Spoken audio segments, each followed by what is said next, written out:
puisque ce soir donc on est déjà merci beaucoup Momy de nous avoir invités pour parler surtout de comics indé. Mais avant de parler comics indé, un débat, Hulk est-il plus fort que Batman, François? C'est la grande question qu'on va se poser ce soir. On va voter à main levée, hein. Je pense qu'on va devoir débattre là-dessus. Donc voilà, on est là vraiment pour parler de comics indépendants avec donc François Hercouet qui est directeur éditorial d'Urban Comics et que je vous demanderai d'applaudir bien fort tous autant que vous êtes, s'il vous plaît.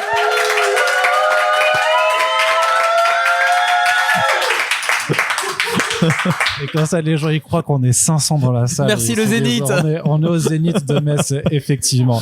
Donc merci d'être avec nous pour cette soirée, François. Merci. Mais d'abord, il y a une question sur laquelle on va se pencher au début et sur laquelle aussi, comme je le répète encore, je vous invite vraiment à entrer dans la discussion parce que c'est pas juste entre nous deux, mais à définir qu'est-ce que c'est vraiment le comics indépendant.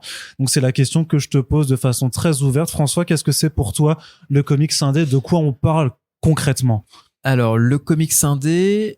Et là, je vais être obligé du coup de poser des règles. Il faut que je parle visiblement plus fort. Le comics indé, pour moi, c'est un comics dont les droits appartiennent aux auteurs qui le créent. Donc pour moi, on est sur cette définition-là. Il peut y avoir des exceptions un petit peu plus larges, comme quoi le Vertigo serait du comics indé. C'est ce qui est de plus indé chez DC, mais il faut savoir qu'au final, Warner garde quand même les droits notamment d'exploitation de ces licences-là, que ce soit Y le Dernier Homme, Preacher. Il y a toujours une part en fait de Warner ou de DC dans la production de ces offres qui vont au-delà en fait du comics. Donc il y a cette définition vraiment que pour le comics indé, c'est une production dont les auteurs peuvent vraiment bénéficier, dont ils peuvent vraiment bénéficier de tous les droits dérivés, que ce soit des chaussettes, des films d'animation, du cinéma, bref. Par exemple, Walking Dead, par exemple, 100% des droits reviennent en fait à Robert Kirkman, à Charlie Adlard et Tony Moore pour une certaine toute petite part. Mais toujours est-il que voilà, on est vraiment sur cette définition même à mon sens, parce que c'est comme ça que je le conçois, c'est un comics dont les droits en fait reviennent aux auteurs exclusivement. Parce que moi, je suis pas forcément d'accord avec toi. Alors, je t'écoute.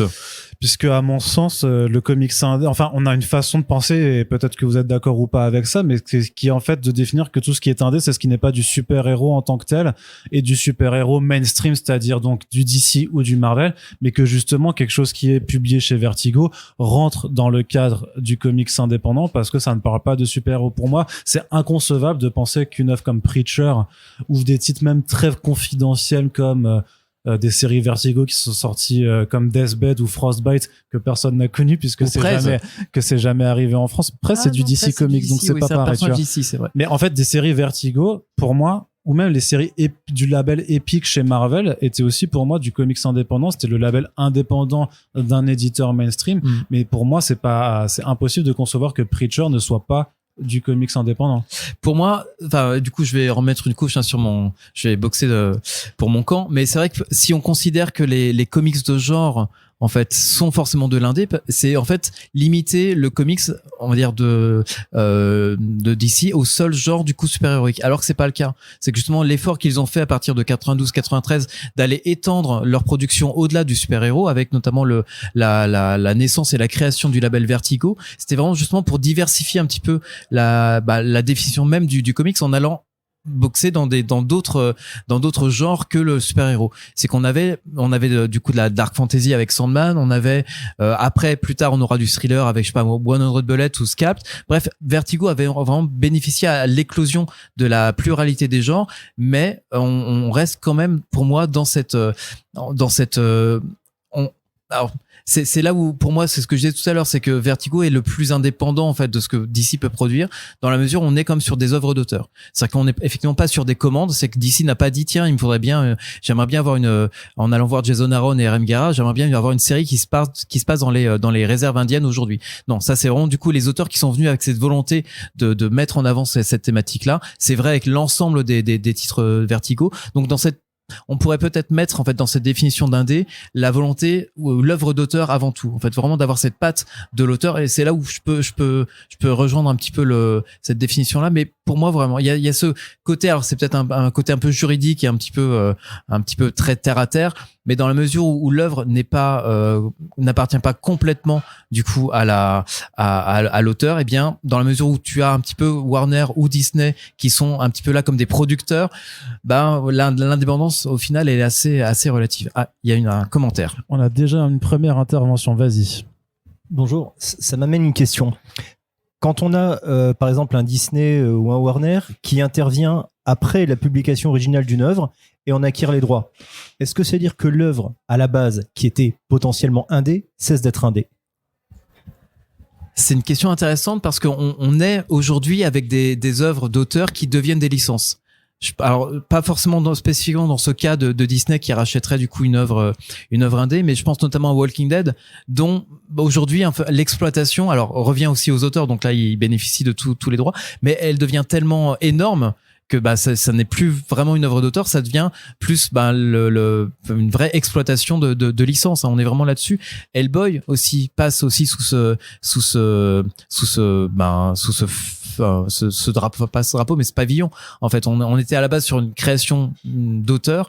Et avec l'exploitation qu'on a fait de Dark Horse, et également maintenant du coup le fait que Dark Horse ne soit plus vraiment une maison indépendante, parce que des intérêts financiers ne sont plus entre les mains de Mike Richardson qui est le créateur de la boîte, ça relativise un petit peu tout ça. Je sais pas si vous pensiez à une œuvre en particulier par rapport à Disney. Alors, je pensais pas tant à Disney mais plus à Netflix en fait. Et je pensais à Sweet Tooth par exemple, qui pour moi est clairement de l'indé pur Jeff Lemire. Alors qu'une fois que ça passe à l'écran sur Netflix, j'ai le sentiment qu'on est sur du très gros mainstream avec tout ce que ça peut avoir de vilain. Avec cette différence ou ce côté relatif, c'est que c'est adoubé par l'auteur. On ne sait pas exactement les conditions dans lesquelles ça a été fait. Alors moi je te le dis clairement, il a eu un chèque, on lui a dit tu souris à la caméra et tu dis pas que c'est nul, et puis ou peut-être qu'il voit le bien supérieur que des gens qui vont et encore peut-être une fois à la marge, mais Netflix est un médium qui est tellement large, ça va forcément ramener du monde vers la bande dessinée, et même si on est vraiment à un niveau marginal de personnes qui vont adhérer à ce qu'ils vont voir en comics, parce que le delta entre l'écran, ce qu'on a sur Netflix, et dans le comics, c'est vraiment très très très très différent. Ne serait-ce que sur cette marge-là, il va peut-être du coup parler à 10 000 personnes, 15 000, 20 000 personnes de plus. Donc je pense qu'il a cette peut-être intelligence ou ce pragmatisme de se dire je vais valider ce projet-là parce que c'est une interprétation de mon œuvre, elle est faite pour le grand public, elle est faite calibrée pour Netflix, mais peut-être que du coup mon nom aussi et mon œuvre vont perdurer grâce à ça aussi. Très bien. On avait une question ici, il faut juste te déplacer un petit peu pour prendre le micro, mais allez-y. Peut-être deux remarques et une question, parce que je pense qu'il y a une opposition là qui se passe entre, pour définir ce qu'est un comic indé, entre la définition strictement juridique et la définition entre guillemets artistique. Définition juridique, je serais assez d'accord avec monsieur, dans le sens où les personnes en question, si les auteurs conservent les droits d'exploitation, de toute manière, tout ce qui est droits moraux, ils les garderont. Donc, tout ce qui est droit d'exploitation, ils les gardent. Normalement, ils ne peuvent pas les céder. Mais tout ce qui est droit d'exploitation, ils les conservent dans certaines mesures. Après, ils peuvent dispatcher. Le droit moral aux États-Unis, c'est très relatif. Il est cessible. Ouais. Il est cessible en Amérique du Nord, c'est vrai. Mais je reste ici. Oui. Je reste en France. Après, maintenant, on peut en discuter. Mais effectivement, là-bas, c'est vrai. On peut, même à côté du Luxembourg, vous pouvez également les céder, sachez-le. Mais je pense qu'il y a une opposition entre les deux. Tous les auteurs indépendants ne veulent pas, même indépendants, donc ils ont leurs droits, ils font leur œuvre dans leur coin. Ça n'a pas forcément vocation à rester confidentiel. Donc, si un grand média comme Netflix veulent faire découvrir au public, ça reste quand même une œuvre indé. Pour moi, d'ailleurs, le côté indépendant, c'est pas trop la question des droits, c'est le côté aussi des moyens de production. Si vous avez des maisons qui s'autoproduisent sans avoir un grand groupe qui sont derrière, ça reste relativement indé, sachant que des plateformes comme Netflix, et croyez-moi, je suis bien passé pour le savoir, courent après ce type de format-là. Et ils vont en produire de plus en plus puisque l'œuvre est là. Après, sur le côté artistique, il n'y a pas que Netflix. Et sur le côté artistique, je suis d'accord. Je vous rejoins un petit peu sur le côté artistique, mais sur le côté artistique, c'est vrai qu'on va pas rester dans les grandes maisons qu'on connaît. Et c'est vrai que si j'ai tendance à regarder sur Vertigo, Preacher, je suis d'accord. J'aurais tendance à conserver sur le point de vue artistique comme une œuvre indé. Mais je reviendrai quand même au côté business, au côté cash. On les produit, il y a une grosse machine derrière. Donc c'est ça pour moi le côté indé, c'est quand on ne dispose pas de tout ça et qu'on conserve ses droits avec un peu de bol. La maison de production, un grand média veut les produire, ma foi, ce sera le cas. Donc peut-être qu'il faut pas garder une petite fenêtre au niveau artistique la définition de comique indé. Enfin, je crois. Ouais, bien sûr. Après, c'est une idée qui se défend et ça dépendra aussi, de toute façon, de chacun un peu de ses sensibilités. J'ai envie de dire, parce que non, c'est ça qui est intéressant. C'est en fait, qu'est-ce qui nous fait ressentir qu'on est dans un comics indé en fait. Je pense qu'il y a des comics indés de super-héros et Invincible en est le meilleur exemple. Donc je pense que il faut pas forcément lier les genres justement à cette notion même d'indé. Mais il y a un moment où on se dit ah oui tiens ça c'est même je pense dans les productions d'ici il y a ce sentiment où on sent que à mon sens c'est quand on perçoit la voix de l'auteur au-delà de l'icône en fait, quand on voit qu'un auteur comme Grant Morrison s'empare d'un personnage aussi iconique que Batman qui est plus vieux que lui mais qu'il arrive à imprimer sa patte, sa couleur dessus.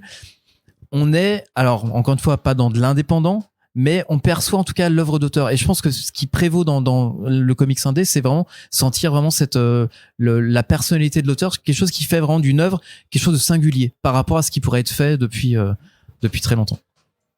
On va commencer à donner les prénoms des personnes qui interviennent. Je m'appelle Nicolas. Allez, Nicolas, c'est à toi. Ça m'éveille une remarque qui renforce encore plus la remarque que je me faisais à l'instant sur Preacher. Et je me demande si, dans ma perception, il n'y a pas la notion de commande au niveau de l'indé. Parce que de mémoire, je crois que Garth Ennis et Steve Dillon avaient eu beaucoup de mal à faire publier Preacher parce que justement c'était assez choquant. Et quand ils se dirigeaient au tout début vers les gros éditeurs, ils avaient quand même essuyé quelques refus. Ou alors c'était pour The Boys, je sais plus. Mais voilà, c'était peut-être un peu trop brut. Et je me demande si ma perception de l'indé, c'est pas dès lors qu'on commande quelque chose pour le commercialiser, on n'est déjà forcément pas dans de l'indépendant. Et dès lors qu'il y a la démarche de l'auteur et du dessinateur de venir pour publier leur œuvre, même si on touche à un sujet qui pourrait être sur un personnage forcément mainstream, c'est pas une démarche mainstream. Oui, c'est toute la raison d'être d'une maison d'édition comme Image Comics, qui est en fait plus une association d'auteurs ou une maison des auteurs qu'un éditeur vraiment. C'est vraiment l'input éditorial, les directives éditoriales sur les œuvres qui leur sont présentées. Il y a une sélection éditoriale qui est faite par Eric Stephenson entre autres, qui va un petit peu trier le grain de livret, mais reste quand même que si vous avez un gros nom, vous allez pouvoir assez facilement publier chez Image avec, je pense, une totale liberté en fait. C'est ce que vous vouliez dire, j'imagine, de ne pas avoir un éditeur derrière qui va vous dire là c'est touchy, je sais que derrière on va mettre la pression pour que non, on va changer un peu le scénario. Non, et je pense qu'il y a effectivement dans la notion d'indé, il y a aussi cette indépendance d'esprit et de création. Ouais, tout à fait. C'est-à-dire que toi tu estimes aussi que des créations justement du début d'Image Comics, quand justement tous les autres, quand les artistes sont partis faire Wildstorm, faire Youngblood, les Extreme Studios et tout ça, c'est de l'indé malgré le fait que ce soit quand même des grosses copies de tout ce qui se faisait dans le mainstream. Ils ont fait ce qu'ils savaient faire de mieux, dessiner. Pas forcément écrire un scénario, mais par contre faire des héros musclés avec plein de poches partout et des flingues en forme de sèche-cheveux. Non, ils savaient très bien faire. Mais je vise personne. Personne savait dessiner les pieds, mais c'est assez bien répandu là pour le coup. Mais oui, je pense qu'on reste quand même dans de l'indé, et justement Image a été créé pour ça. C'est qu'on avait du coup les je sais plus combien ils étaient 7 à la base, mais bon, Jim Lee, Tom McFarlane, Eric Larsen et Silvestri, qui rapportaient des millions à Marvel là pour le coup, puisqu'ils étaient sur Spider-Man, sur X-Men et compagnie.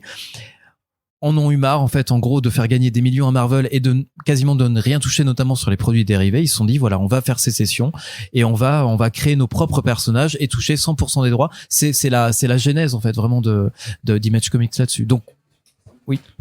Est-ce que tu veux dire ton nom et poser la question? Bonjour, c'est Jean-Charles. J'ai une question justement par rapport à ça, ces petites aventures, enfin ces grandes aventures d'artistes complets. Je pensais aux Tortues Ninja.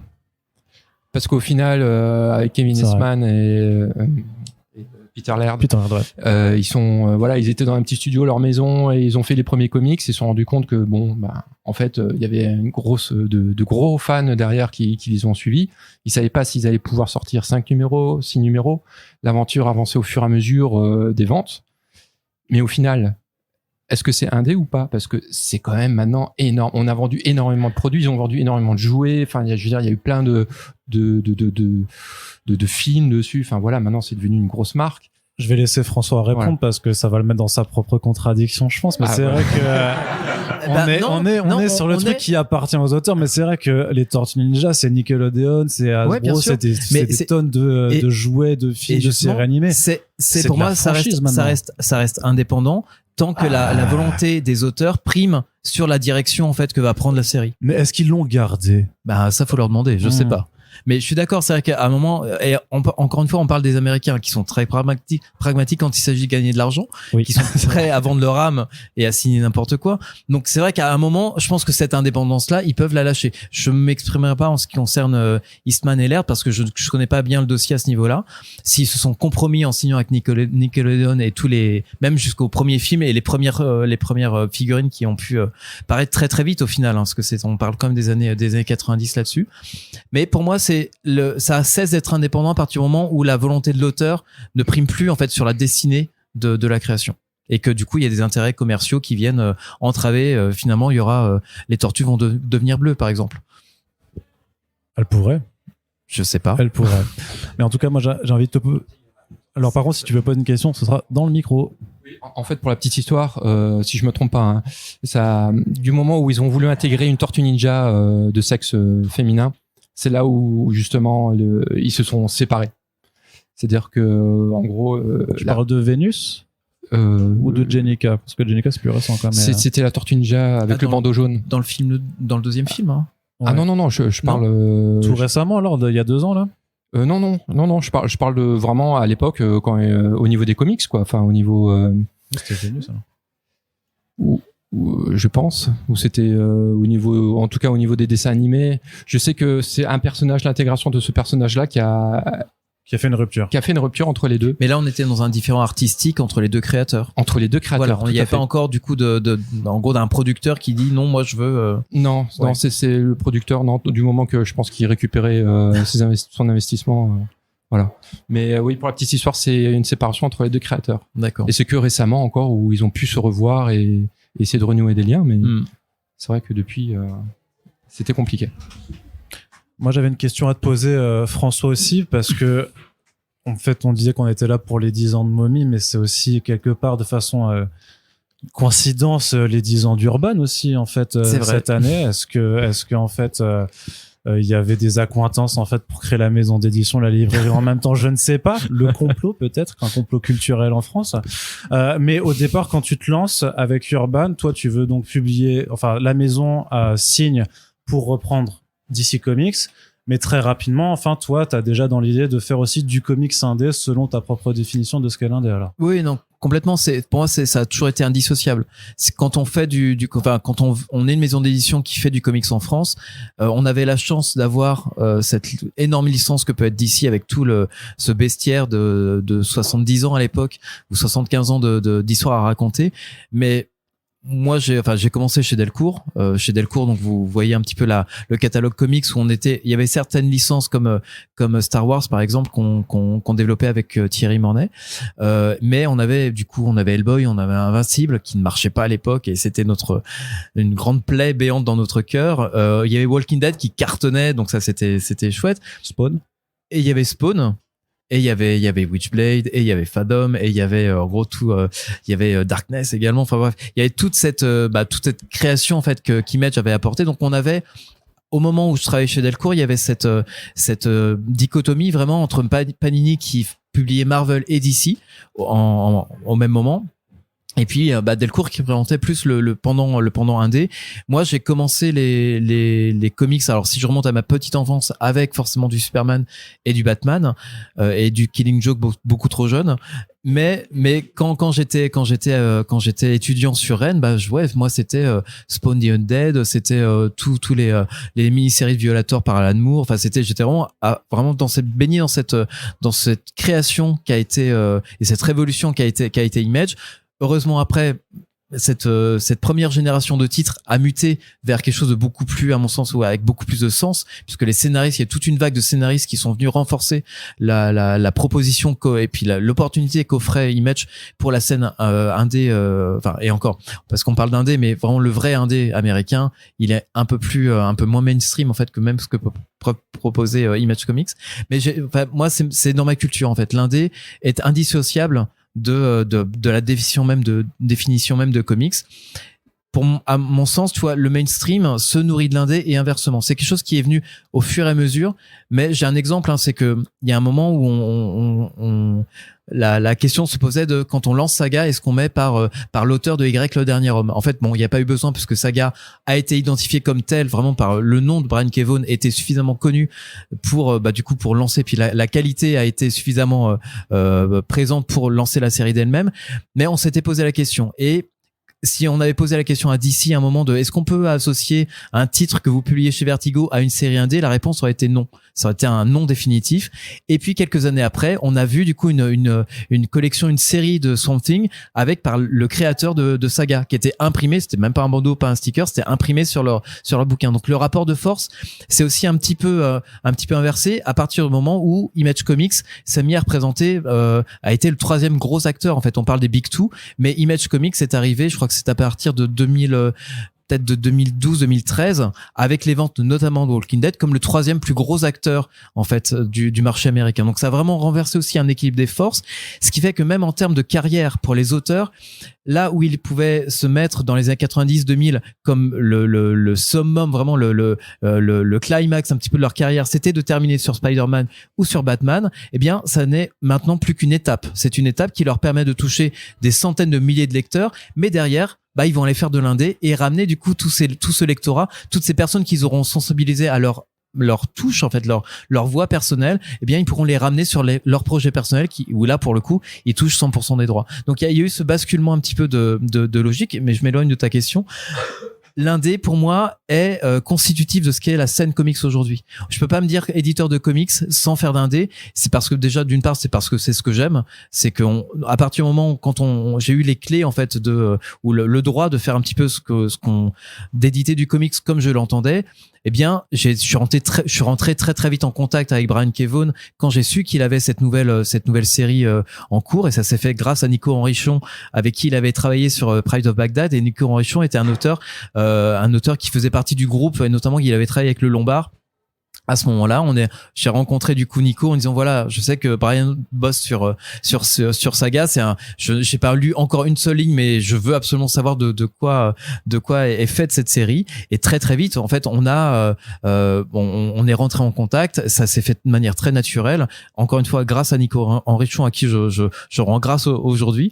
Et puis derrière, ça a été cette logique aussi de suivre les auteurs que l'on publiait en Vertigo. C'est de maintenant que Vertigo bénéficier moins de cette aura parce que les conditions financières, notamment au niveau des droits de la propriété intellectuelle, évoluaient de manière telle que c'était plus intéressant de créer sa propre série chez Image plutôt que de rester chez Vertigo. Eh bien on a vraiment vécu une espèce de fuite un petit peu des talents de Vertigo qui est devenu un peu une coquille vide vers du coup Image, Dark Horse, pas encore Boom Studio, pas à ce moment-là, mais il y a eu une vraie fuite en fait de ces auteurs-là. Et toutes les séries qui ont fait les belles heures en fait d'un label comme Vertigo, eh bien tous leurs créateurs se retrouvaient maintenant chez Image. Donc pour nous, il y avait une vraie logique d'aller proposer en fait aux lecteurs de Y le dernier homme la prochaine œuvre de Brian K. Vaughan qui était Saga. C'était la même chose notamment quand on publiait Day Tripper. Eh bien on est allé vers Casanova qui était du coup l'œuvre collaborative de Matt Fraction,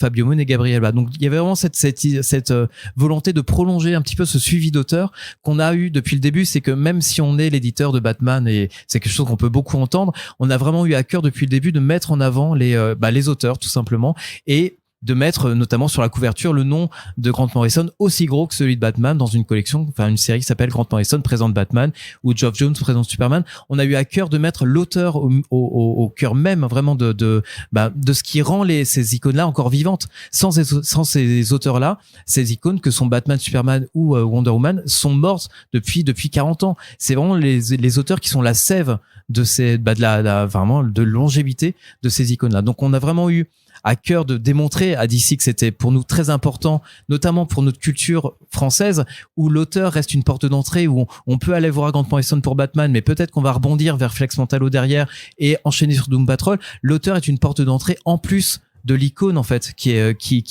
l'anime au moment où il travaille sur ce run là. Donc pour moi, l'auteur est par définition du coup l'œuvre d'auteur et donc l'indé sont intimement liés.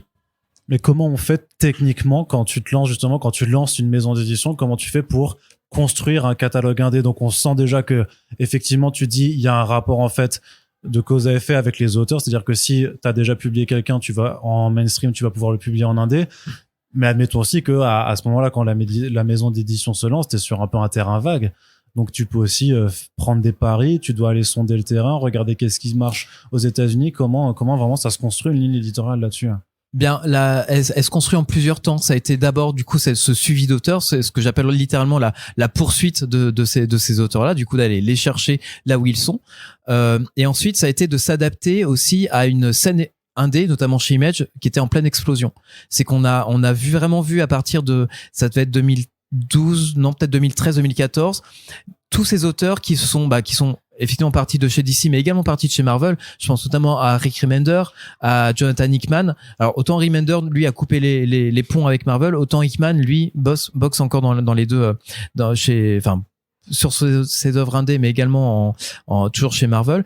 Mais il y a eu vraiment cette explosion créative. Jason Aaron également était un autre auteur comme ça qui a grenouillé chez Icon, puis du coup a mis ses séries chez Image Comics. Mais il y a eu vraiment cette profusion d'auteurs et qui, moi en tant que lecteur de comics et après lecture, parce qu'il y a comme cette phase de lecture, on va pas signer un chèque en blanc parce que c'est juste un gros nom. Même si sur Brian K. Vaughan, il y avait quand même cette intuition. Et là pour le coup, on parle vraiment d'intuition puisqu'on pour moi, il y a les faux pas chez Brian K. Vaughan sont très très limités, pour ne pas dire inexistant, mais voilà, il y a eu cette volonté de s'adapter aussi à la mutation du marché américain en 2014, 2015 même, où on a eu vraiment Rick Remender qui lançait 3 séries en même temps, Jason Aaron qui débarquait également. On a vraiment eu cette explosion créative et on était à ce moment-là trois éditeurs principaux, hein. C'était Panini, Delcourt et Urban. Et oui, moi je voulais être en fait aussi ce représentant de l'œuvre indé. Je voulais pouvoir être capable de proposer en fait les deux, l'œuvre mainstream d'un auteur et puis également son œuvre indé. Et on a pour le coup publié des auteurs là pour le coup qu'on ne suivait pas chez Vertigo. Rick Remender, Jason Aaron, si Jason Aaron on le suivait chez Vertigo, mais un Jonathan Hickman par exemple, non, était inconnu à notre catalogue, mais l'œuvre faisait tellement résonance. Après, on parle vraiment là pour le coup d'affect de premier lecteur en fait, et qui pour moi il y avait des évidences en fait, il y avait des choses vraiment à faire. Mais c'est-à-dire que quand tu choisis de publier un titre, c'est vraiment que en fonction de si toi ça t'a plu en tant qu'éditeur, ou est-ce que tu peux aussi prendre du recul et te dire vas-y, ça a vendu 500 000 exemplaires aux États-Unis. On va faire Lady Mechanica. Ouais, par exemple. Voilà. Là, clairement, c'est l'exemple. Tu l'as pas fait, mais ça s'est vendu en France. Exactement. Hein. Mais ça peut être pris rétrospectivement comme une erreur. Et je sais que c'est des discussions, nous, qu'on a eues en interne, hein, en disant, peut-être que parfois, il faut que je m'assoie sur mes goûts personnels pour aller vers quelque chose qui je sais va vendre, mais j'ai du mal en fait. Je sais que c'est un titre qui ne me plaît pas comme ça d'emblée, j'aurais du mal à le vendre et ça va se sentir en fait. Et tous les livres que l'on fait, parce que chez DC tout ne me plaît pas, hein, on va pas se raconter d'histoire. Vas-y, balance, les gens veulent savoir. mais ce que je veux dire, c'est que chaque titre qu'on publie a une raison d'être. Pour le coup, Lady Mechanica ne rentrait dans aucune case, en tout cas chez Urban. Vas-y, à toi. Bonjour Yanis, du coup, tout à l'heure, il y a quelques secondes précisément, vous parliez également vous citiez différents grands noms et vous parliez des décisions que vous prenez d'un point de vue, quelque part, j'ose dire le mot marketing, dans le choix des artistes ou des titres. D'ailleurs, vous avez également fait référence à Batman en disant justement, on a mis le nom de l'auteur aussi grand que celui de Batman. Ne pensez-vous pas quelque part qu'au vu du succès des différentes œuvres qui les ont précédées, celles-ci, donc des œuvres plus mainstream, comme vous le disiez tout à l'heure, comme vous le disiez tout à l'heure, du coup, ne leur donne quelque part un succès, mérité ou pas, ça peu importe, mais un succès supplémentaire qui les dépossède de leur indépendance quelque part? Non, je pense que quand Grant Morrison ou Sean Murphy signent sur une série Batman, ils sont parfaitement au courant des règles. Je pense que ce sont des gens qui sont très intelligents et qui vont créer dans la limite de ce qu'on leur de ce qu'ils connaissent aussi. Ils savent que Batman, il y a en gros des codes à respecter, mais ils iront pousser en fait ces codes-là. Et je pense que leur victoire, ça va être qu'on puisse déjà reconnaître leur Batman d'un autre, et du coup aussi d'apporter, de faire évoluer le personnage. Les concepts très forts, notamment que Grant Morrison a mis en place, à savoir faire rentrer toute la chronologie du personnage en 10 ans, parce que c'est ce qu'il fait sur son run. C'est quelque chose qui n'a jamais été imaginé ou même imaginable. Quand Frank Miller, par exemple, là on revient un petit peu en amont, va déconstruire le personnage écrire sa dernière histoire dans Dark Knight Returns et sa renaissance dans le Batman année 1, il en fait une véritable œuvre d'auteur. Et bizarrement, c'est des choses qui restent encore valables aujourd'hui. Là où on peut avoir des choses beaucoup plus alors c'est là où je m'embarque sur de la critique un peu personnelle, mais des choses beaucoup plus qu'est-ce que je vais pouvoir dire? Tu creuses, t'es tout seul. Hein, non, des choses simplement qui seront moins mémorables en fait. On verra vraiment ce que l'histoire retient, mais oui, Miller, Mazzucchelli reste en tout cas une œuvre qui ne vieillit pas en fait. La colo un petit peu, mais ça s'arrange. Mais voilà, je pense qu'à chaque fois, à partir du moment et je crois que c'est Moore qui disait ça, c'est que et je me lance dans une citation de Moore que je ne maîtrise pas, mais en tout cas l'essence même de ce qu'il voulait raconter, c'est que quand vous embarquez en fait dans une histoire, tant que vous restez fidèle à vous-même, vous n'aurez jamais honte en fait, même dans 15 ans, 20 ans, 30 ans plus tard, vous n'aurez jamais honte en fait de ce que vous avez fait. Je serais curieux du coup de l'entendre maintenant sur Killing Joke ou d'autres récits, mais en tout cas, ce qui est important pour ces œuvres-là, c'est de rester en fait fidèle à soi et d'avoir le moins de contingence ou en tout cas de s'y plier le moins possible. Mais pour revenir à ce que vous dites, je pense que chaque auteur qui signe chez DC ou chez Marvel est tout à fait conscient des limites. Ils vont plus maintenant découvrir, comme Alan Moore à l'époque, qu'il y a des petites lignes en bas du contrat et que ils vont se retrouver piégés et du coup d'être pour le coup dépossédés de leur œuvre. Donc je pense que maintenant les auteurs sont vraiment très bien éduqués à ce niveau-là. Et je pense pas qu'ils perdent leur âme à travailler sur du mainstream. On peut prendre des exemples, hein. Je pense notamment à Jeff Lemire, qui a lui cette versatilité, cette capacité à produire des œuvres très intimes qui sont publiées en France chez Futuropolis, à faire des choses beaucoup plus de genre qui sont là pour le coup publiées chez Dark Horse ou chez Image et du coup chez nous en France, et puis aller continuer à travailler, alors moins chez Marvel aujourd'hui, mais un petit peu plus chez DC jusqu'à un certain point. Mais voilà, on a des auteurs maintenant qui peuvent jongler un petit peu avec ce que leur offre chacune des maisons et du coup des audiences et de l'exposition en fait que ça va donner à leur travail. Mais justement, quand tu commences à publier un auteur en indé, ça te frustre pas après que l'auteur puisse être publié chez une autre maison d'édition? T'as pas envie de dire oui, moi je suis Urban, je veux être la maison de Jeff Lemire? Après c'est la décision de l'auteur. Là pour le coup, on peut prendre l'exemple notamment de Jeff Lemire qui est publié à la fois chez Urban et chez Futuro. Lui, il m'a expliqué de manière très claire qu'il dédie en fait une production à ce que je regarde Arnaud, je me perds dans ses yeux. Il dédie en fait une partie de sa production, notamment sa production la plus intime qu'il nomme vraiment comme roman graphique, les graphic novels vont par nature chez Futuropolis. Je vais pas lui dire tout l'amour que j'avais pour son labyrinthe inachevé dans son titre français. Ça n'a pas eu de poids. Tu l'as harcelé, tu lui as envoyé des mails, tu l'as relancé au téléphone, tu l'appelais la nuit. Non, parce que je me respecte. Mais c'est vrai que voilà, ça a été une déception, mais en même temps, je sais que le bouquin sera bien défendu aussi chez Futuro, qui va également toucher un autre public. Ça, c'est aussi une thématique qui serait intéressante à développer. Mais voilà, je sais que pour d'autres titres que je vais pas complètement tous citer ici aujourd'hui, mais on sera son éditeur de cœur. Donc voilà, je pense que c'est quelqu'un qui segmente assez bien et qui compartimente un petit peu sa production. Et en fait, c'est très clair. Mais par exemple, pour Brian K. Vaughan, je n'ai aucune assurance, à part l'amitié indéfectible qui nous lie, mais que je fantasme, mais je n'ai aucune assurance que l'intégralité de ces titres finiront chez nous. C'est mon souhait le plus ardent, mais les auteurs sont libres au final de faire ce qu'ils veulent. C'est notamment, c'est encore une fois pour moi la définition même de l'indé, c'est que l'auteur reste maître du navire. Est-ce que tu peux nous emmener un petit peu dans la tambouille interne de l'édition de comics indé? Comment ça fonctionne justement? Comment est-ce qu'un éditeur français peut avoir un titre et l'éditer en France? Est-ce que c'est juste un coup de fil? Comment ça se passe un peu d'un point de vue mécanique d'édition? Alors d'un point de vue mécanique, c'est beaucoup de temps. Là, en fait, il n'y a pas vraiment de mécanique en fait. C'est de trouver un moyen. En ce qui concerne l'indé, c'est de trouver un moyen de contacter directement l'auteur, d'avoir en fait la chance de défendre un petit peu pourquoi est-ce que tel titre serait mieux défendu, plus à sa place chez Urban. On est dans l'affect en fait, de créer en fait une relation, et c'est quelque chose qui se nourrit. Donc ça a été au tout début d'Urban beaucoup de déplacements. C'est qu'on va se déplacer 3-4 fois par an aux États-Unis. On fait la New York Comic Con, on fait la San Diego Comic Con, mais on fait aussi Charlotte, on fait aussi Chicago, on fait... Pardon? Baltimore, j'ai jamais fait. Pas encore. Et il paraît que c'est très très bien. Mais voilà, l'idée c'est de se montrer tout simplement, c'est de montrer aussi les livres que l'on fait, parce que notamment le cartonné, c'est quelque chose qui pour nous est, on va dire, une monnaie courante, mais chez eux c'est le Graal, quoi. On est vraiment sur quelque chose d'exceptionnel. Et bon, c'est juste leur montrer que vous êtes compétent et sympa. C'est à partir de là, vous avez fait une première étape. L'étape d'après, c'est vous faire inviter à des fêtes. C'est de rester du coup à ces fêtes d'auteurs, notamment à San Diego, où on termine très très tard après la fête officielle sur le port, sur la marina derrière l'hôtel. Donc c'est des choses comme ça qui alors on le paye en santé, hein. C'est vrai il y a un éthylisme. Par de gueule de bois ou tu voilà, exactement, c'est ça. Non, je parle d'éthylisme seulement.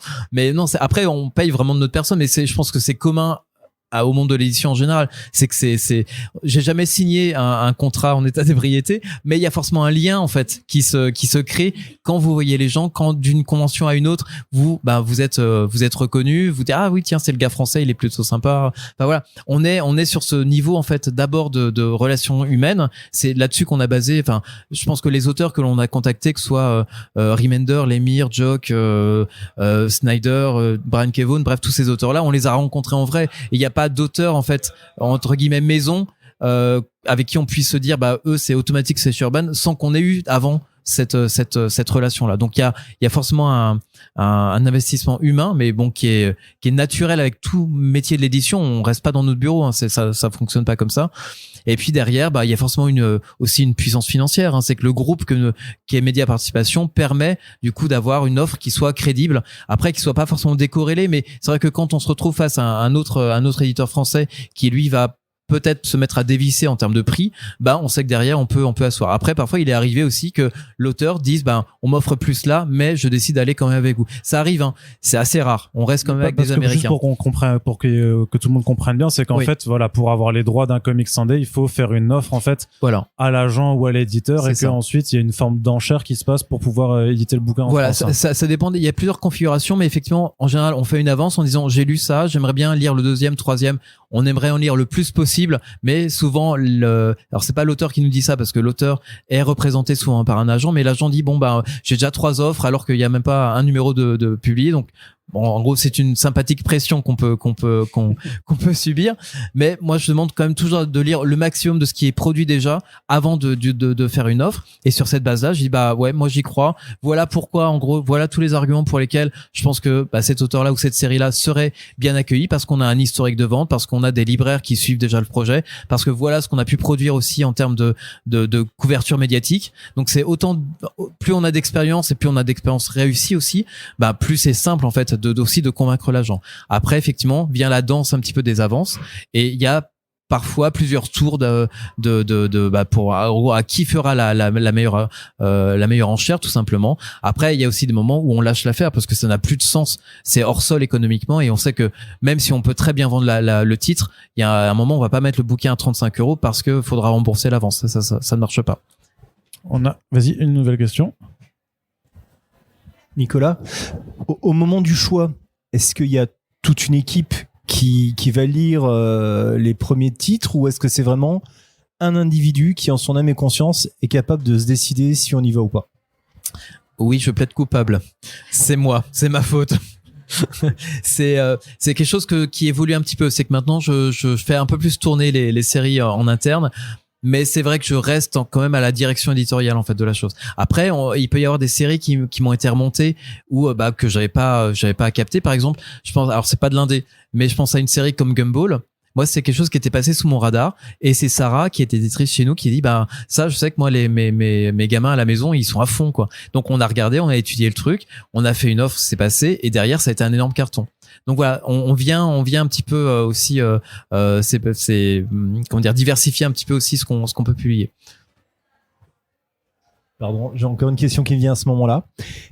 Est-ce qu'historiquement il y a un loupé que vous regrettez, où vous vous êtes dit celle-là j'y crois pas, et a posteriori vous vous êtes rendu compte purée il fallait y croire, c'était énorme, ou j'en profite, ou alors ça j'y crois à mort et en fait ça n'a pas marché du tout? Alors ça j'ai pas mal d'exemples. Il y a beaucoup plus d'exemples dans ce cas-là que dans le premier. Casanova, qui a lu Casanova dans la pièce? Merci. Merci. Il y a une c'est personne, pour toi que voilà, je l'ai il y a fait. une personne, pour ceux qui pour nous moi. écoutent, il y a une personne qui a levé la main. Ouais, alors si, il y en a plein. Enfin, enfin, il y a plein. Ça. Alors, dans quel sens? Dans le sens des ratés. Les trucs. Alors, je regrette pas de pas l'avoir fait, mais ça a cartonné. C'est Lady Mechanica. Clairement, j'ai même un libraire qui me disait ça, jette un œil parce que vraiment mes clients sont à fond dessus et tout. Et je comprenais pourquoi. Hein, c'est qu'à ce moment-là, je voyais même dans les conventions la mode qu'il y avait autour du steampunk, du coup de tout le cosplay qui a été développé autour. C'est un truc que Joe Benitez a très bien perçu aussi, et il a fait ça, il a calibré sa série en fonction. Et moi, Joe Benitez, c'était Weapon Zero chez Image. C'était toute une époque, mais pour moi, j'étais plus en fait dans ce, je trouvais pas de place en fait pour cette série-là. Graphiquement, thématiquement, ça marchait pas. Après, voilà, ça a fait les belles heures de Glénat Comics. Mais voilà, typiquement, voilà. Et ça a provoqué une discussion en disant, peut-être que je devrais aller au-delà de mon propre goût, en me disant, peut-être qu'il y avait un truc à faire. Mais encore une fois, ce que je disais tout à l'heure, moi, je suis pas capable de vendre des séries auxquelles je suis pas lié de manière affective. Et j'ai bien conscience que c'est aussi un défaut.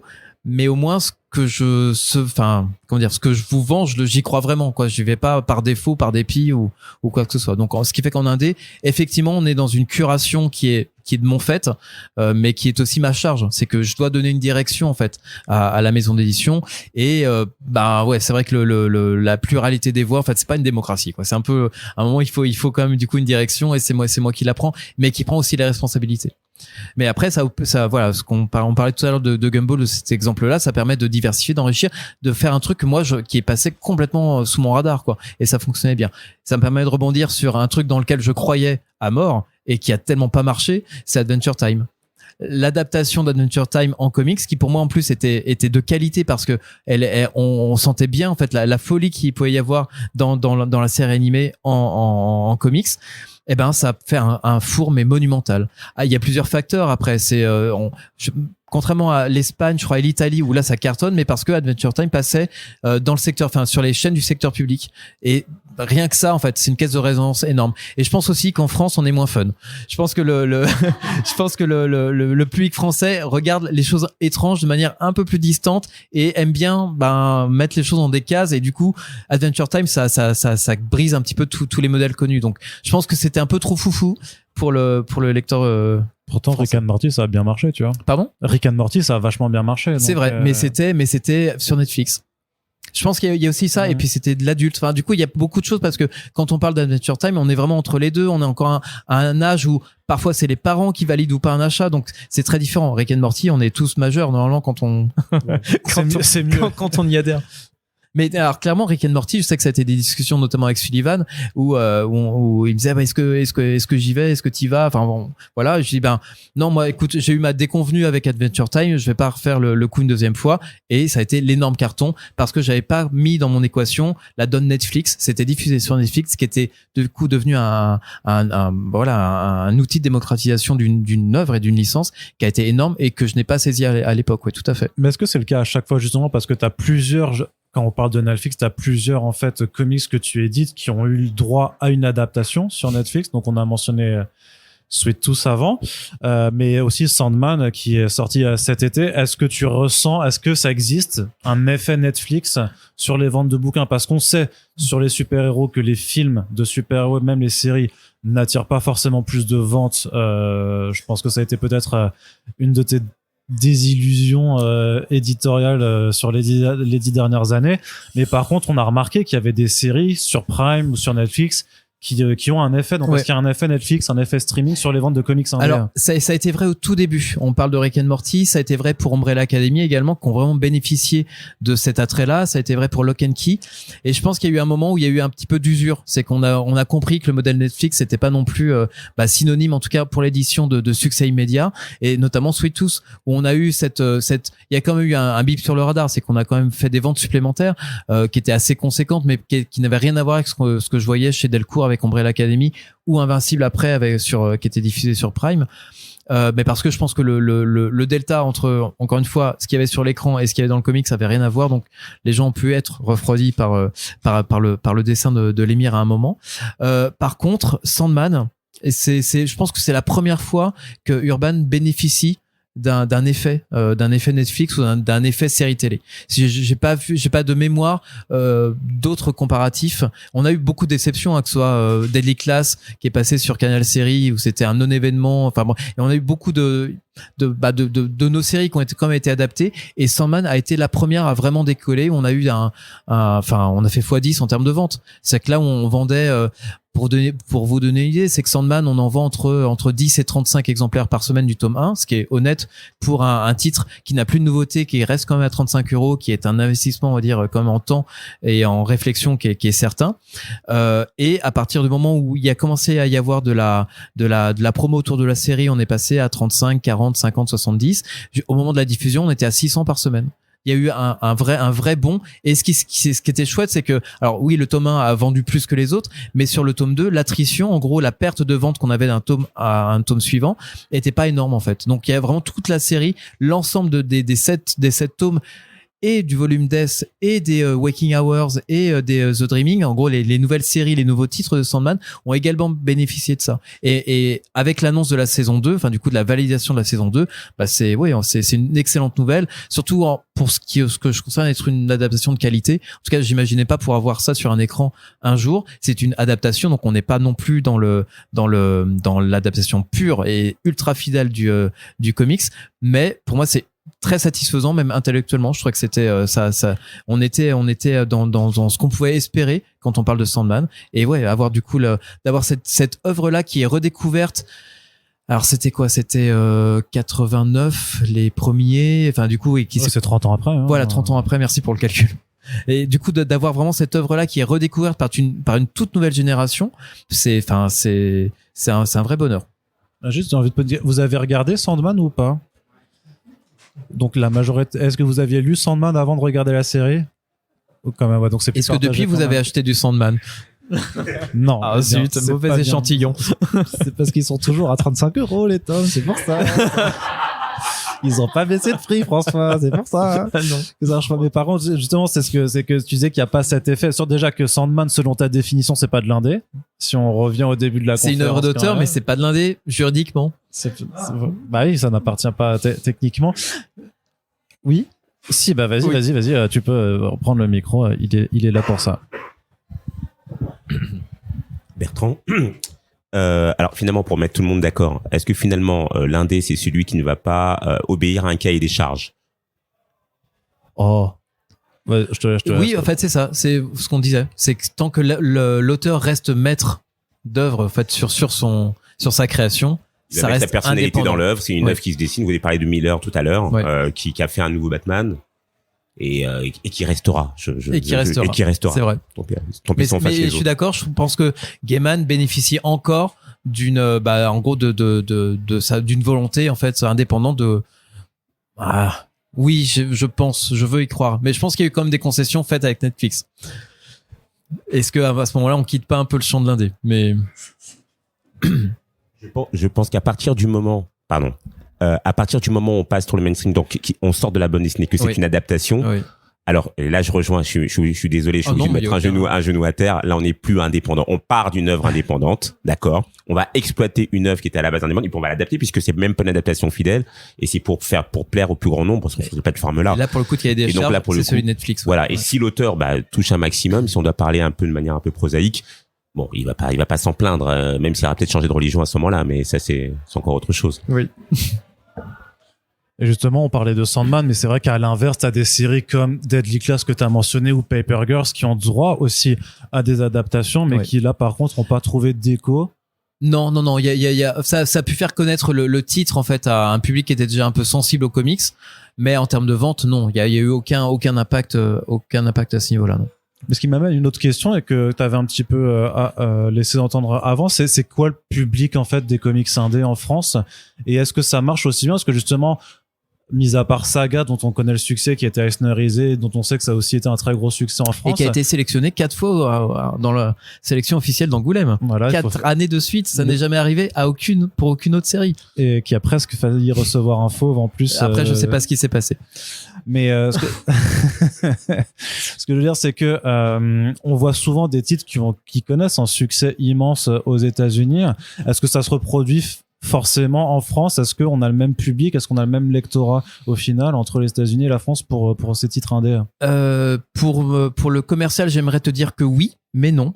Je pense que le public français est vraiment très très différent. On parlait notamment de la réception d'une œuvre un peu ovni comme Adventure Time. Pour moi, ça a vraiment sonné, enfin ça m'a donné quelques indices en fait sur la capacité d'un public français, d'un lectorat en fait à accepter, à adhérer en fait à quand même à des œuvres qui parfois sont très autres. Oui. Je vois en fait c'est des baromètres comme des autres, mais quand on se rend en convention et qu'on voit le délire qu'il peut y avoir notamment dans des panels pour Lumberjanes, qui est une autre série qu'on a pu publier et qui pour le coup a été un four monumental, et là-bas c'est l'un des plus gros succès d'un auteur comme Boom Studio. Donc il y a vraiment une dichotomie, mais qui est aussi liée à, enfin on va pas étudier non plus, je n'ai pas les compétences pour étudier les profils sociologiques des lectorats américains et français, mais je pense qu'il y a des choses qui ne matchent pas. Enfin, je pense que l'image même du scoutisme en France est pas tout à fait la même que ce qu'on a avec la culture américaine. Donc il y a déjà des barrières en fait qui viennent se mettre là. Ta question c'était? Donc c'est quelque chose qu'il faut prendre en compte en fait, cette différence de culture. Enfin, quand tu veux éditer un titre, là tu... Tout à fait. À force du coup parfois de gamelle, on se rend compte qu'il faut un peu modérer l'enthousiasme qu'on peut voir du coup aux États-Unis et se dire est-ce que c'est vraiment perméable en fait avec le marché français. Donc non, il y a effectivement ce filtre là à adopter. Te donner un exemple. Non, je te dis, moi, ça a été vraiment les Adventure Time puis Lumberjanes m'ont confirmé que on pouvait pas espérer le même engouement, quoi. Après, ce qui est d'autres choses comme cela, il y a comme des succès qui se vérifient. Enfin, je vois des œuvres, parce on fait un travail sur notamment le catalogue d'auteurs de Jeff Lemire, des œuvres comme Descender ou d'autres qui étaient plus hors sol par rapport à ce qu'on fait nous chez Urban, parce que notamment le I Hate Fairyland de Scotty Young, qui était en gros inconnu chez Urban, qui était quand même bien connu chez Marvel, a fonctionné de manière très naturelle. Il y a des choses comme ça qui fonctionnent très bien, mais ça a été le cas notamment de séries comme Black Science ou Deadly Class ou qu'est-ce qu'on avait? On avait j'entendais, non? Black Science, oui, tout à fait. On a c'est des séries qui ont très bien vendu seules. En fait, il y a pas eu besoin de battage supplémentaire ou il y a une question. Oui, vas-y. Oui, en fait, est-ce que c'est four aussi? C'est parce que ça serait pas lié au fait que ce soit des productions pour la jeunesse. Parce que, Descender, c'est très indé, et Fairyland aussi, mais ça reste des productions très très adultes et donc des consommateurs de comics, forcément. Et comme pour Adventure Time, ce qui peut expliquer, et Lumberjanes aussi, ce qui peut expliquer ces fours, c'est que c'était fait pour les enfants et que il y a eu ce besoin de double validation. Et complètement, par les parents, par ceux qui achètent. Et du coup, est-ce que ça serait pas lié aussi à une approche différente qu'on a en France de la jeunesse, tout simplement? Ouais, je pense qu'on est plus classique en fait. Enfin, j'ose espérer que nos générations seront un peu plus permissives et en tout cas plus curieuses. Mais oui, je pense qu'il y a effectivement cette barrière que, au final, c'est le parent qui achète et qui valide ou pas le choix. Et quand on est devant des offres qui sont un peu trop aliènes pour le parent, ça passe pas, quoi. Mais je pense quand même que le facteur, si c'était passé sur TF1 ou sur France 2, ça aurait quand même vachement mieux marché. Paper Girls est passé inaperçu sur Prime, hein, mais sans promo. Ouais. Oui. Non, il n'y a pas eu d'effet du tout. Non. Honnêtement, parce que ça vient après, peut-être après Stranger Things, alors que le Paper Girls est né et a été créé avant. Donc il y a aussi ce problème de tempo. Après, on peut aller analyser l'effort marketing de Prime Video d'Amazon Prime sur cette série-là, dont ils auraient peut-être pu faire leur Stranger Things. Apparemment, c'est un choix qui a pas été fait non plus. Je suis pas dans les secrets de ces entités-là, donc je pourrais pas non plus commenter. Mais voilà, il y a aussi parfois des volontés qui n'ont pas été, je pense, jusqu'au bout. Alors, ce qu'on a pu noter aussi au fil des dernières années, c'est que sur ta gamme de comics indés, tu as commencé à varier les formats. Est-ce que c'est une façon justement de pouvoir mettre en fait tes comics dans des mains de lectorats très différents? Ce que tu as dit, par exemple, quand on parlait de Jeff Lemire, de Futuropolis ou d'Urban, que c'était pas forcément les mêmes lecteurs qui allaient se diriger là-dessus. Donc, quelle a été ta réflexion en fait sur cette démarche? Ma réflexion, elle vient d'un constat en fait, c'est que je pense que les libraires qui sont présents dans la salle pourront peut-être en attester. C'est qu'on a du mal parfois à amener un lecteur de franco-belge vers les rayons comics. Il y a vraiment cette espèce de segmentation un petit peu des choix, des goûts et des habitudes de lecture. Et on s'est dit, puisqu'ils vont pas aux comics, on va faire venir le comics à eux. Et c'est la raison pour laquelle on a créé ce grand format Urban que vous avez peut-être vu avec notamment Leila Sarr ou les intégrales de East of West ou Décorum ou Une soif légitime de vengeance, avec vraiment cette volonté de créer un cheval de Troie. Vraiment littéralement, c'est d'aller tutoyer les auteurs d'un album franco-belge, de faire en sorte, ça c'est un peu le but ultime, mais on réussit pas toujours à ce que le libraire, quand il a le livre en main, plutôt que le mettre en secteur comics, il va aller le mettre en franco-belge, d'aller mettre Descender ou Décorum à côté de l'Incal. Moi c'est ce que j'aimerais, c'est vraiment le but, hein.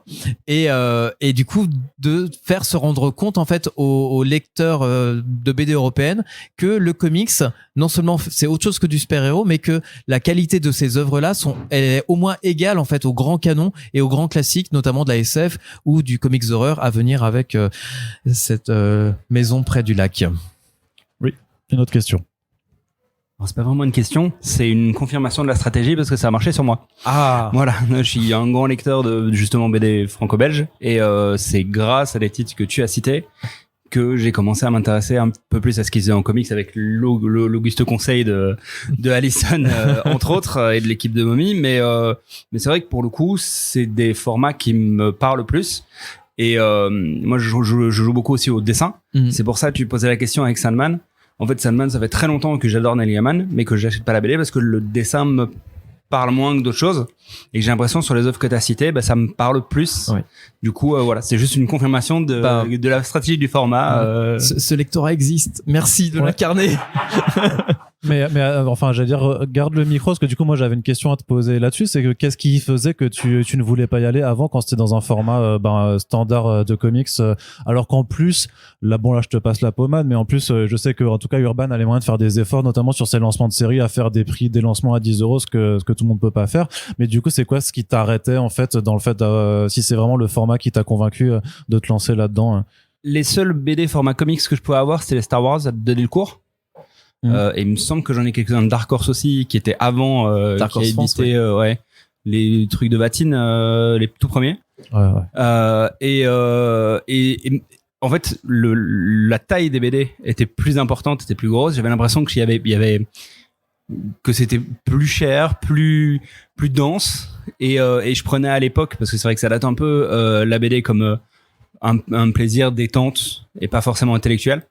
Et ça a un peu migré justement par rapport à ça, mais c'est surtout c'est une histoire aussi de format et de grosseur du truc où pour moi plus c'était fin, plus c'était léger, et donc j'étais plus attiré par ça, et aussi des dessins type Soleil qui sont les Lunfust, les Chevaliers Dragons, les choses comme ça, où je sais pas, ça m'attirait plus, et maintenant ça migre un peu.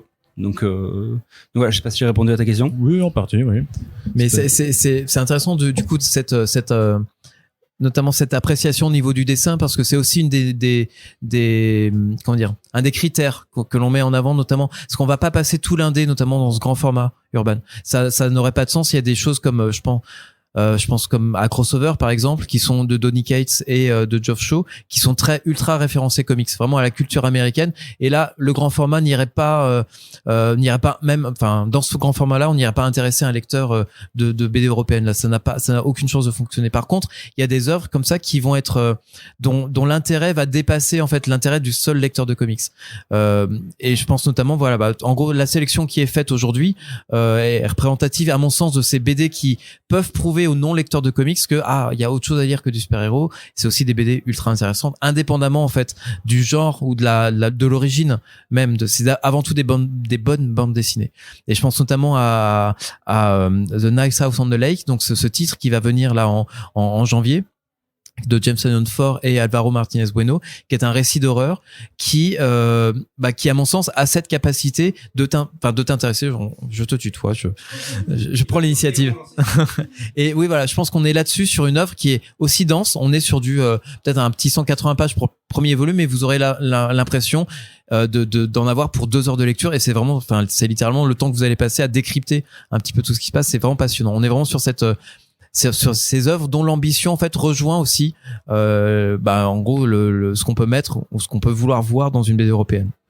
Du coup, je reprends juste pour dire, tu avais parlé de décorum, c'est ça qui a été le déclic pour prendre le micro, c'est que j'ai adoré, alors qu'à la base c'est pas du tout ce dont je suis client, et j'ai aussi adoré Saga, qui est pas du tout non plus un format BD française en soi. Donc vraiment le brouillage de genres, je pense, fonctionne. Pardon, excuse-moi.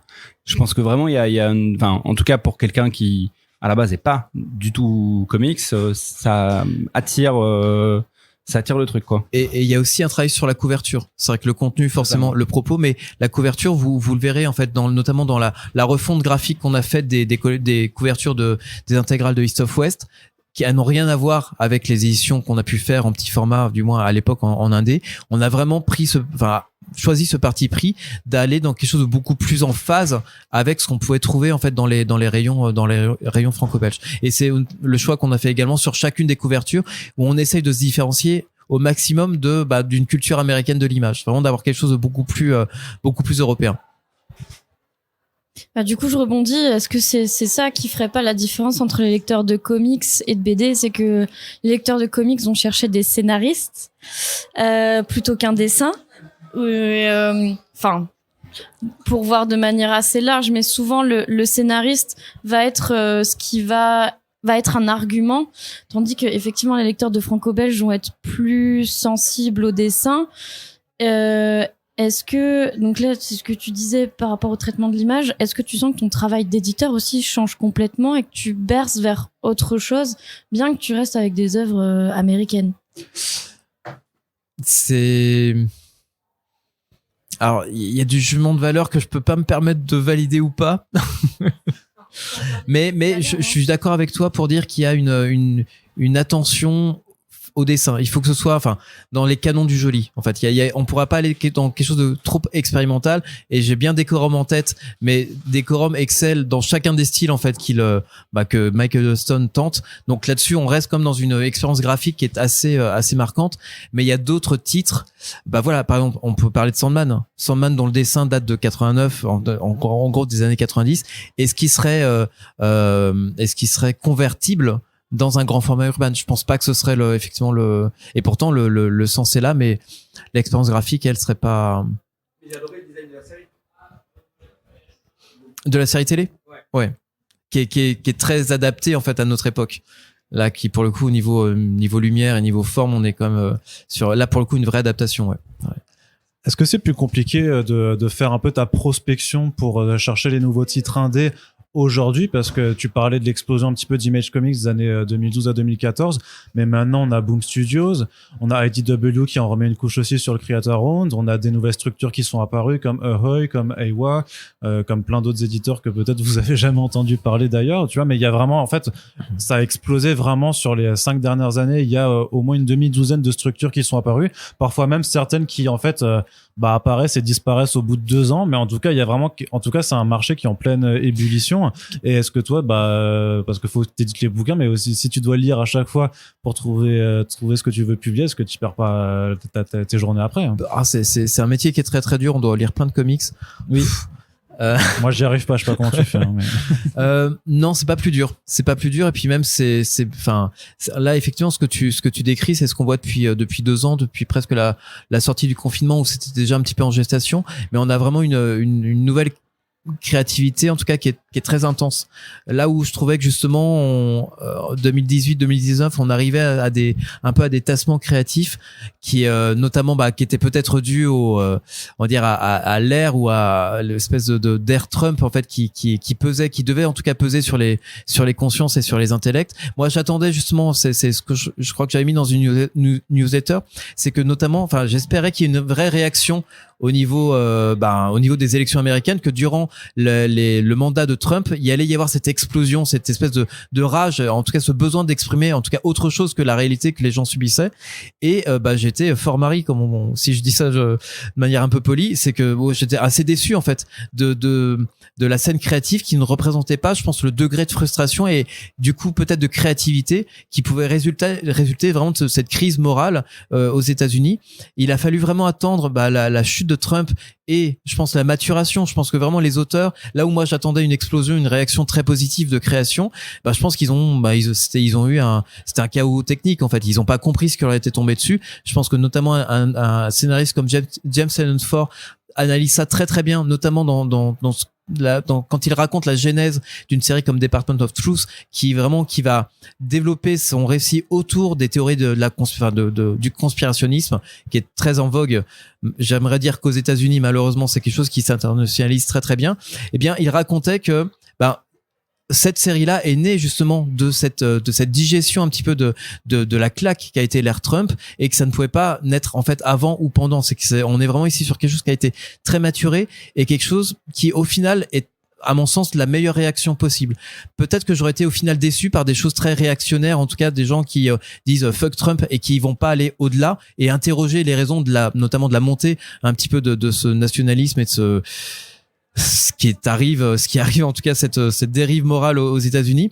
Mais il y avait déjà quelques indices. Je vois notamment des séries comme les titres de Jason Aaron, enfin notamment Thousand Bastards ou Scalped un petit peu avant. Il y avait déjà un petit peu des réflexions qui étaient là, qui étaient des signaux faibles, mais avec cette réflexion de qu'est-ce que ça veut dire qu'être américain aujourd'hui.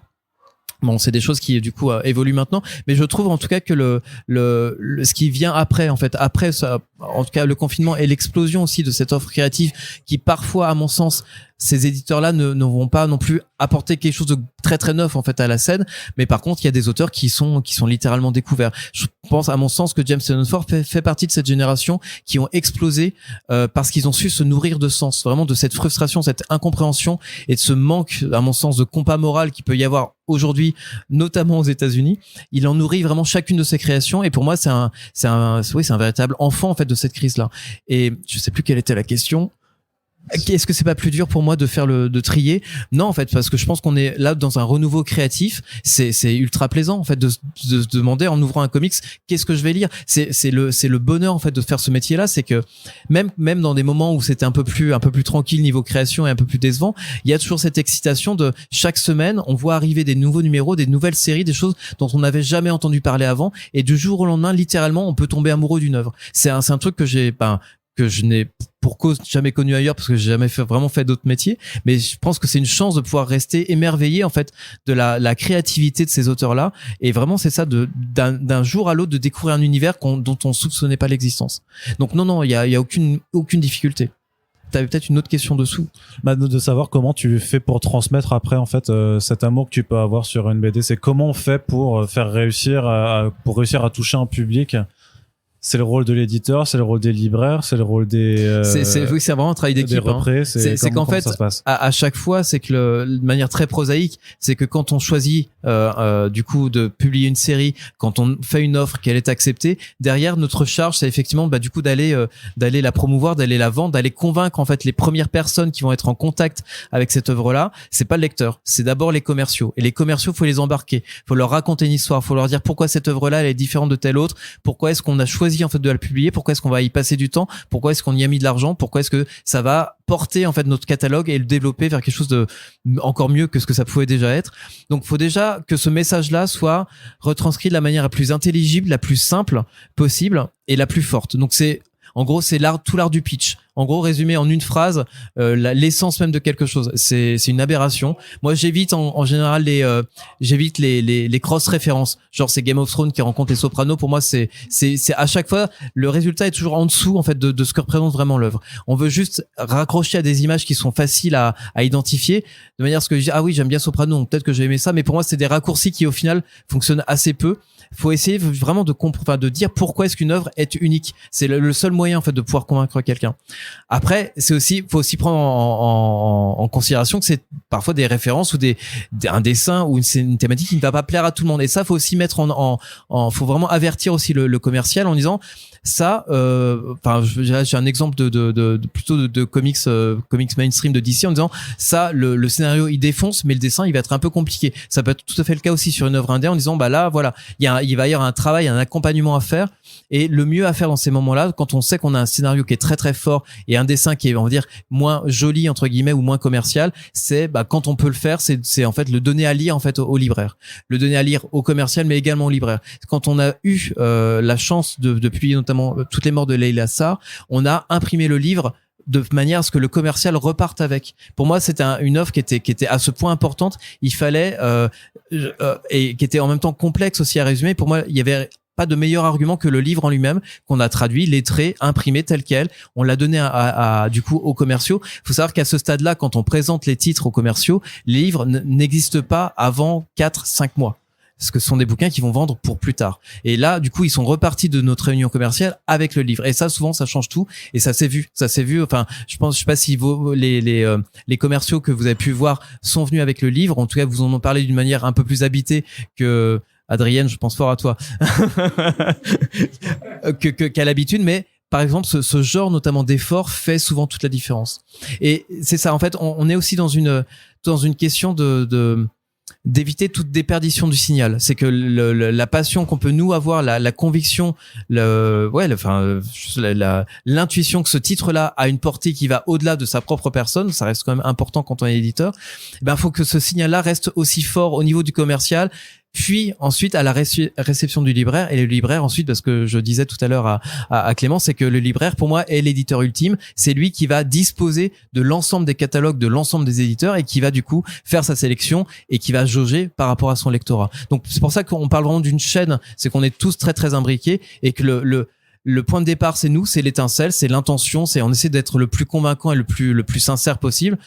Après, voilà, on est un peu dépossédé un petit peu de ce signal-là. On peut mettre en avant quand même du marketing. On peut du coup faire ces efforts-là. Reste que pour moi le meilleur argument du bouquin, c'est le bouquin en fait. Et c'est le bouche à oreille. C'est le fait, je pense encore à Leila Sarr, c'est que c'est un titre qui 6 mois après sa publication reste aussi fort. Il reste en librairie, il reste visible, il reste conseillé. C'est un bouquin qui a su en fait convaincre les libraires. Alors on peut pas faire ça sur tous les livres, c'est une évidence. On peut pas défendre au même niveau tous les bouquins parce que les ambitions aussi des bouquins sont pas les mêmes. Il y a certaines séries qui sont juste là pour être du divertissement, d'autres qui sont beaucoup plus profondes parce que on est vraiment dans des soit des compétences, soit des volontés même des auteurs de faire des choses un petit peu différentes. Toute œuvre n'a pas la prétention d'être Watchmen ou de révolutionner l'industrie. Et c'est aussi le curseur que nous on doit mettre quand on présente un titre. Tu fais pas que du Watchmen du coup en indé? Si, tout ce que je fais, c'est au potard 11. Très bien. Il y a une autre interrogation que j'avais par rapport à ce qui semble être aussi un changement de paradigme dans la pratique des lecteurs, c'est que les gens veulent moins de séries et plus de récits complets, ce qu'on appelle des one-shots. Est-ce que c'est aussi quelque chose du coup qui te force à parfois à devoir attendre en fait que quelque chose soit terminé, parfois en 10 ou 12 numéros, pour faire plutôt un récit complet plutôt que de proposer 2 à 3 tomes d'une série? Ça, oui, quand on sait à l'avance qu'une série, donc il y a 2 formats, il y a les mini-séries, c'est en 6 numéros, 5-6, et les maxi-séries, c'est 12 et peut-être parfois plus. Et quand on sait qu'une série va se conclure en un nombre vraiment là pour le coup limité de numéros, oui, on a tout intérêt à en faire une œuvre complète. On essaye de le faire dans la plupart des cas. Parfois, techniquement, on est obligé de scinder. Ça nous arrive notamment, voilà, le cas étant The Nice House on the Lake, qui est à la base une maxi-série de 12 qu'on voulait publier en un seul gros volume de 400 pages. Tout début février pour l'avoir en avant-première à Angoulême pour la venue des auteurs. Le 12e épisode n'est pas encore sorti, donc techniquement on peut pas avoir le bouquin pour Angoulême et on a été contraint du coup de scinder le titre en 2. Est-ce que les gens en fait j'ai à la fois des exemples et des contre-exemples. C'est bien détail, nous on sait pas. Pardon? Détail, nous, oui, on ne sait pas. Détailler, tu vois, Saga, on est à la moitié, on est vraiment au milieu du guet, quoi. Avec le 10e tome, on sait qu'on en a encore 9 derrière. Mais en tout cas, là, j'ai peut-être fait peur à certains. Mais en tout cas, les ventes ne faiblissent pas.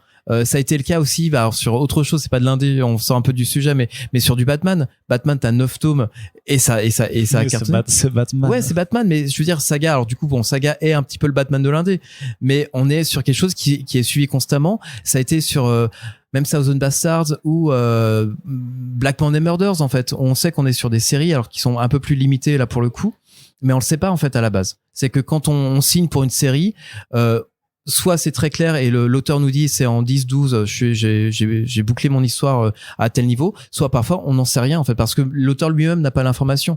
La fin de Deadly Class, pour moi il y a 2 tomes que j'avais pas prévu en fait à la base.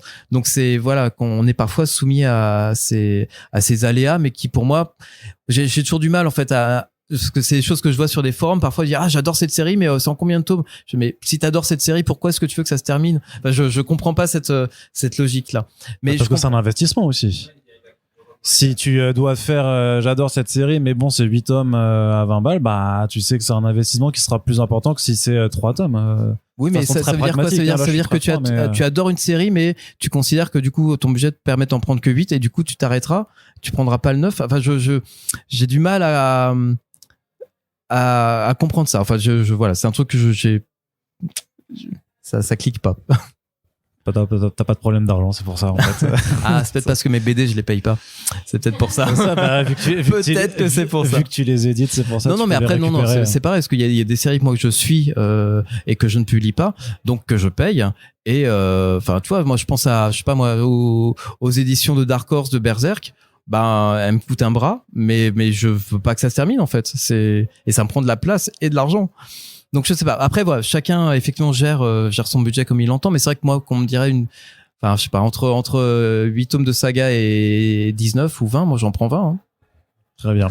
Et est-ce que tu t'intéresses aussi un petit peu aux nouvelles façons qu'il y a de faire de l'indé, qui maintenant, parce que il y a pas mal d'auteurs en fait qui sortent complètement des circuits des maisons d'édition, donc qui passent soit par des plateformes de financement comme Kickstarter, ou même en fait il y a notamment quelque chose qui s'est lancé il y a 1 an et demi qui s'appelle Substack, qui est donc une plateforme de newsletter par abonnement où en fait on peut s'inscrire et payer pour recevoir en fait 3-4 planches de bande dessinée chaque semaine directement dans sa boîte mail, sachant qu'après il propose l'édition physique de ces comics chez des éditeurs normaux, on va dire. Est-ce que c'est des choses aussi que tu regardes, que tu scrutes et que tu comptes peut-être ramener en France à terme? Ouais, ça fait partie du métier de veille en fait. On est c'était en août 2021 l'apparition de cette C'était il y a longtemps déjà. C'était il y a longtemps. Mais en tout cas, voilà, il y a eu vraiment cette opportunité qu'ont eu ces auteurs-là de se voir allouer des bourses, en tout cas des sommes assez importantes pour les amener du coup à développer leur création, non plus chez les éditeurs normaux ou traditionnels, mais via Substack, sans obligation. En plus, ils gardent là pour le coup l'intégralité de leurs droits, donc Substack ne touche rien dessus. Ce que Substack récupère, c'est les abonnés, en tout cas les abonnés ou les abonnements que ces newsletters-là vont générer. Ça, c'est de l'argent qui est à Substack, mais contre du coup une somme très importante pour ces auteurs-là pour développer leurs propres œuvres. Comme toute production de comics, oui, c'est forcément pour moi c'est un champ de veille supplémentaire. Donc c'est aussi, je suis abonné au Substack de Jonathan Hickman, de Brian K. Vaughan, de James Allen Ford. Donc c'est des choses qui rentre maintenant effectivement dans mon scope, un petit peu dans les choses que je surveille et que je lis et que je jauge en fait. Effectivement, je jauge un petit peu de la manière dont on pourrait ou pas les accueillir en France. Ouais. C'est-à-dire que tu peux négocier directement avec eux plutôt que de passer par un quelconque ayant droit ou un éditeur intermédiaire, vu que c'est eux qui le produisent sur leur propre truc. En fait, là c'est au cas par cas. Il y a des auteurs avec qui on parle en direct, d'autres qui disent attends, tu dealeras en fait avec l'éditeur de la version physique. Ouais, il y a plusieurs cas. Ouais. Est-ce que vous avez des questions encore à poser à Monsieur Hercouet qui est présent avec nous? Oui, il y en a une là. Vas-y. David. Alors moi c'était plus sur le volet de tout ce qui concerne la réédition. J'ai en tête par exemple Transmétropolitane qui était auparavant, si je me trompe pas, édité chez Panini. Ou pas. Qu'est-ce qui a amené justement à la décision de rééditer un titre comme ça chez Urban? Alors, en fait, c'était mécanique. C'est qu'en fait, dans la mesure où on avait signé un accord de publication avec DC, c'est ce qu'on appelle un master agreement, c'est qu'en fait, on a accès à l'intégralité du catalogue de DC Comics et de Vertigo. Et du coup, on peut choisir de publier ce qu'on veut. On peut choisir un livre, mais là l'avance à rembourser sur ce livre-là, elle est un peu énorme. Donc on peut aussi également publier plusieurs. Transmétropolitan, de fait, n'était plus publiable et disponible chez Panini. Donc l'œuvre manquait, n'était plus disponible du tout sur le marché français, et il nous semblait important de la proposer à nouveau. Donc pour moi, c'était une question ça fait partie des œuvres importantes en fait à avoir au catalogue. Donc il y a peut-être une autre question. Derrière. Du coup, parce que Transmétropolitain, on sort un petit peu du cadre indé, justement, ou pas? Voilà, c'est le piège. Là, voilà, c'est bien, tu mets face à ces contradictions sur non, pas du tout. Ah non, on reste encore dans. T'es contradicté. Je suis pas contredit du tout. Non, on reste avec cette œuvre-là qui est une œuvre d'auteur, qui est publiée chez Vertigo, qui appartient à DC, qui appartient à Warner. Et à partir du moment où les auteurs peuvent, en gros, créer sans contrainte, eh bien, ça reste une œuvre d'auteur qui peut être dite indépendante à partir du moment où on l'a vu tout à l'heure. C'est un peu la réflexion qu'on avait. S'il n'y a pas sur un autre médium, il y aura peut-être du coup des contraintes qui feront qu'elle sera un peu moins indépendante. Mais en tout cas, non, pour moi, elle faisait partie au même titre que Sculpt, que je sais pas, que Sandman, elle faisait partie de ces œuvres-là qui étaient importantes d'avoir au catalogue, qui ont défini en fait Vertigo à un moment et qui sont une facette en fait du comics aussi. Il faut que Transmet soit lu, quoi. Et maintenant c'est disponible au format nomade, encore plus accessible. C'est pas le moment de faire ta pub non plus, François. Est-ce qu'il y a d'autres questions encore dans la salle? C'est le moment pour les poser. Ne soyez pas timide. Si vous êtes timide, c'est triste. Ou alors on a épuisé le sujet ou le public. C'est ça. Bah, ça fait presque 1h30, donc c'est pour ça. Mais écoutez, de toute façon, on peut continuer à en discuter sans être enregistré pour le coup. Moi, je ferai un petit peu de montage, comme ça, ils entendront pas que les gens étaient timides. Mais en tout cas, je vous remercie vraiment. Donc encore merci à Mommy de nous avoir invités pour pouvoir parler de Comics Indé. On va continuer d'en parler après. Et surtout, je vous redemanderai d'applaudir bien fort monsieur François Hercouet qui était présent pour en discuter avec nous.